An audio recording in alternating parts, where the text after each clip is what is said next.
இந்த உளுத்த வடை பாருங்களா, பார்க்கவே எவ்வளோ குண்டு குண்டா எவ்வளோ ஒரு சூப்பராக எவ்வளோ ஒரு கலராக இருக்குது. டேஸ்ட் பார்த்தீங்கன்னா அந்த அளவுக்கு நல்லா சூப்பராக இருக்கும். நல்லா வடையும் அந்த அளவுக்கு நல்லா கிறிஸ்பியாக இருக்கும். இங்கே பாருங்க, கிறிஸ்பியாக இருக்கும். உள்ள நீங்கள் அந்த அளவுக்கு நல்லா சாஃப்டாக இருக்கும். இங்கே பாருங்க, பார்த்தீங்கன்னா இதோட டேஸ்ட் அந்த அளவுக்கு நல்லா சூப்பராக இருக்கும். நான் இது கூட உளுத்த வடை கூட தொட்டு சாப்பிட்றதுக்கு நான் தேங்காய் சட்னி வச்சுருக்கேன். இதோட டேஸ்ட் அந்த அளவுக்கு சூப்பராக இருக்கும். இது கூட தொட்டு சாப்பிடும்போது இன்றைக்கி நம்ம சூப்பரான கிறிஸ்பியான உளுத்த வடை தான் செய்ய போகிறோம். எப்படி செய்யலாம்னு பார்க்கலாமா? Hi friends, welcome to Kerala சமையல். கேரளா சமையலில் நம்ம உளுத்த வடை தான் செய்ய போகிறோம். வாங்க எப்படி செய்யலாம்னு பார்க்கலாம். உளுந்து வடை பண்ணுறதுக்கு இப்போ ஒரு பாத்திரம் வச்சுக்கோங்க.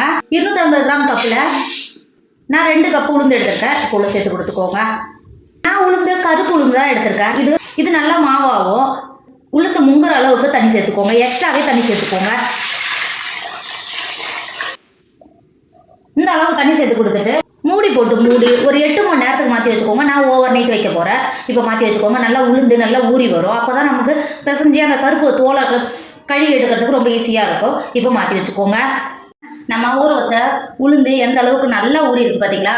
இந்த கருப்பு உளுந்தை கழுவுறதுக்கு நான் சூப்பரான ஒரு டிப்ஸ் சொல்லி தரட்டுங்களா? இதை நீங்கள் கழுவுறதுக்கு முன்னாடியே 1 மணி நேரத்துக்கு ஃப்ரிட்ஜில் வச்சு எடுத்திங்கன்னா இந்த தோல் ஈஸியாக இந்த மாதிரி விட்டு வந்துடும். இங்கே பார்த்தீங்களா? நீங்கள் கஷ்டப்பட்டு கழுவணும் அவசியமே கிடையாது. ஒரு மணி நேரத்துக்கு ஃப்ரிட்ஜில் எடுத்து வச்சேன்னா மட்டும் போதும். இந்த தோல் நமக்கு ஈஸியாக விட்டு வந்துடும். கழுவுறதுக்கு ஒரு 10 நிமிஷத்துலேயே கழுவி நல்லா எடுத்துடலாம். இப்போ இந்த தோலெல்லாம் நல்லா கழுவிட்டு எடுத்துக்கோங்க. இப்போ பாருங்கள், இந்த உளுந்தை எந்த அளவுக்கு நல்லா கழுவிட்டு எடுத்து வந்துருக்கோம் பார்த்தீங்களா? இது ஒரு தோல் அப்படி தான் இருக்கும். அது ஒரு பிரச்சனையும் கிடையாது. இப்போ கழுவி எடுத்து அந்த உளுந்தை இப்போ ஒரு மிக்சர் எடுத்துக்கோங்க. நம்ம கழுவி எடுத்து அந்த உளுந்தை மிக்சரில் சேர்த்துக்கோங்க. சேர்த்து கொடுத்துட்டு அது கூடவே நான் 5 ஐஸ் க்யூப் எடுத்துருக்கேன். இப்போ உள்ள சேர்த்து கொடுத்துக்கோங்க. நீ ஐஸ் க்யூப் சேர்க்கும் போது நல்லா ஸ்மூத்தாக அரைஞ்சி வரும். மிக்ஸி சூடாகாது. அப்போ வடை நல்லா உளுத்த வடை நல்லா கிறிஸ்பியாக இருக்கும். மிக்ஸி மூடி நல்லா ஸ்மூத்தாக அரைச்சி எடுத்துக்கோங்க. உங்களுக்கு இந்த அளவுக்கு அரைக்கிறதுக்கு வரணும்னா 2 டேபிள் ஸ்பூன் தண்ணி சேர்த்து கூட அரைச்சி எடுத்துக்கோங்க. இப்போ பாருங்கள், நம்ம அரைச்சி எடுத்த மாவு இந்த அளவுக்கு நல்லா ஸ்மூத்தாக இருக்கணும். இங்கே பாருங்கள், நான் 3 டேபிள் ஸ்பூன் தண்ணி சேர்த்துக்கிட்டேன். இங்கே பாருங்கள், இந்த அளவுக்கு நல்லா ஸ்மூத்தாக அரைஞ்சி வந்துருக்கணும். இப்போ நம்ம அரைச்ச மாவை இப்போ இது மாதிரி ஒரு ஃப்ளாட்டான ஒரு பாத்திரம் வச்சுக்கோங்க. நம்ம அரைச்ச மாவை இந்த பாத்திரத்தில் சேர்த்துக்கோங்க. மாவை சேர்த்து கொடுத்துட்டு இருக்கிற மாவையும் ஐஸ் க்யூப் சேர்த்து இந்த மாதிரி அரைச்சி எடுத்துக்கோங்க. பாருங்க, பாக்கி இருந்த மாவையும் அரைச்சி எடுத்துட்டோம். இப்போ அரைச்சி எடுத்த மாவில் 2 டேபிள் ஸ்பூன் கடலை மாவு சேர்த்துக்கோங்க. கடலை மாவு சேர்த்து இந்த உளுத்த வடை பண்ணும்போது இது கிறிஸ்பியாக இருக்கும், நல்லா கலராகவும் இருக்கும். சேர்த்து கொடுத்துக்கோங்க. சேர்த்து கொடுத்துட்டு அது கூடவே 1 டேபிள் ஸ்பூன் உப்பு சேர்த்துக்கோங்க. உப்பு சேர்த்து கொடுத்துட்டு அது கூடவே 1 டேபிள் ஸ்பூன் மிளகு எடுத்து வச்சுருக்கேன். இப்போ சேர்த்து கொடுத்துக்கோங்க. 1 டேபிள் ஸ்பூன் சேர்த்தாவே கரெக்டாக இருக்கும். சேர்த்து கொடுத்துக்கோங்க. சேர்த்து கொடுத்துட்டு அது கூடவே 2 டேபிள் ஸ்பூன் இஞ்சியை பொடியாக கட் பண்ணி வச்சுருக்கேன். இப்போ சேர்த்து கொடுத்துக்கோங்க. அது கூடவே 3 பச்சை மிளகாவை பொடியாக கட் பண்ணி வச்சுருக்கேன். இப்போ சேர்த்து கொடுத்துக்கோங்க. உங்கள் காரத்துக்கான சரிச்சு பச்சை மிளகா சேர்த்து கொடுத்துக்கோங்க. ஒரு கைப்பிடி அளவு நல்லா கருவேப்பிலையாக பொடியாக கட் பண்ணி வச்சுருக்கேன். இப்போ சேர்த்து கொடுத்துக்கோங்க. சேர்த்து கொடுத்துட்டு அது கூடவே 2 மீடியம் சைஸ் வெங்காயத்தை பொடியாக கட் பண்ணி வச்சுருக்கேன். இப்போ சேர்த்து கொடுத்துக்கோங்க.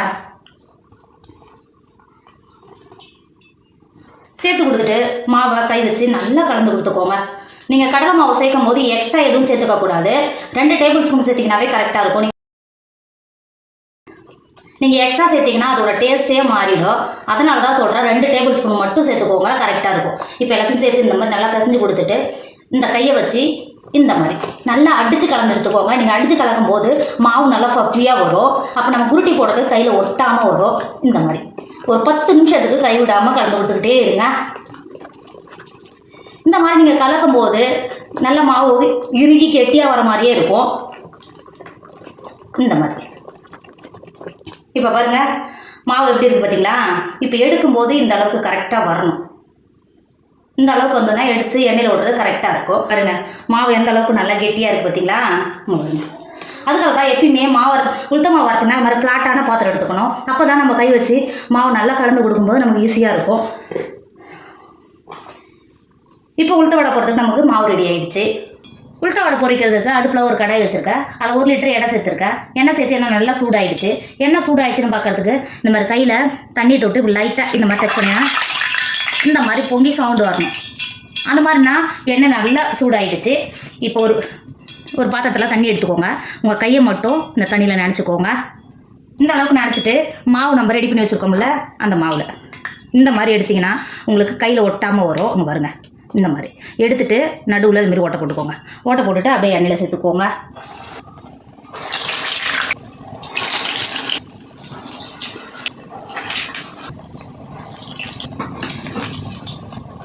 இந்த மாதிரி சேர்த்து கொடுத்துக்கோங்க. நீங்கள் எப்பயுமே வடை போடும்போது இது மாதிரி ஃப்ளாட்டான பாத்திரம் எடுத்தீங்கன்னா அப்போ தான் ஒரு 7-8 வடை போட்டு பொரிச்சு எடுக்கிறதுக்கு கரெக்டாக இருக்கும். சட்டு நமக்கு வேலையும் தீரும். சேர்த்து கொடுத்துட்டு ஒரு சைடு வேக விடுங்க. அடுப்பில் லோ ஃப்ளேமில் வச்சுக்கோங்க. நீங்கள் ஹை ஃப்ளேமில் வச்சிங்கன்னா மேலே இருக்கிற உளுத்த வடை மட்டும்தான் வெந்து வரும், உள்ளே இருக்கிற மாவு வேகாமல் இருக்கும். அடுப்பை லோ ஃப்ளேமில் வச்சிங்கன்னா ஈவனாக வெந்து வரும். இப்போ ஒரு 10 நிமிஷத்துக்கு ஒரு சைடு நல்லா வேக விடுங்க. இப்போ பாருங்க ஒரு சைடு எந்த அளவுக்கு நல்ல கலர் மாதிரி வெந்து வந்திருக்கு பார்த்தீங்களா. இப்போ ஒவ்வொரு வடையும் திருப்பி சேர்த்து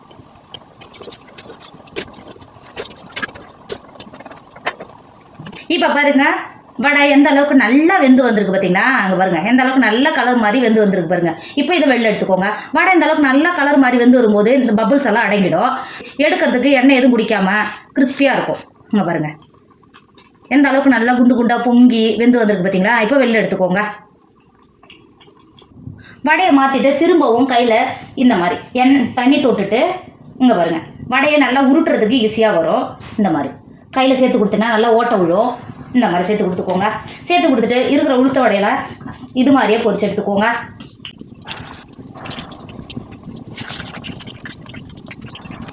சேர்த்து கொடுத்து வேக வச்சு எடுத்துக்கோங்க. இப்போ பாருங்க இருக்கிற வடையெல்லாம் நம்ம பொரிச்சு எடுத்துட்டோம். ஆனால் கொஞ்சம் கூட எண்ணெய் குறையாம எண்ணெய் எதுவும் குடிக்காம எந்த அளவுக்கு வடை நல்லா வெந்து வந்திருக்கு பார்த்தீங்களா. இப்போ எல்லாத்தையும் வெளில எடுத்துக்கோங்க. பாருங்க நம்மளோட உளுத்த வடை சூப்பராக ரெடி ஆயிடுச்சு. இதோட டேஸ்ட் அந்த அளவுக்கு சூப்பராக இருக்கும். வடை பாருங்க எந்த அளவுக்கு நல்லா குண்டா பசு பசுன்னு இருக்கு பார்த்தீங்களா. அந்த அளவுக்கு நல்ல வெள்ளை கிறிஸ்பியாக இருக்கும். உள்ள பார்த்தீங்கன்னா அந்த அளவுக்கு நல்லா சாஃப்டாக இருக்கும். டேஸ்ட்டும் அந்த அளவுக்கு நல்லா சூப்பராக இருக்கும். கண்டிப்பாக உளுத்த வடை இந்த மாதிரி ஒரு தடவை நீங்கள் ட்ரை பண்ணுங்க. என்னோட வீடியோ உங்களுக்கு பிடிச்சிருந்தா உங்கள் ஃப்ரெண்டு உங்கள் ஃபேமிலிக்கு ஷேர் பண்ணுங்க. மறக்காம கேரளா சமையல் சப்ஸ்கிரைப் பண்ணிக்கோங்க. தேங்க்யூ.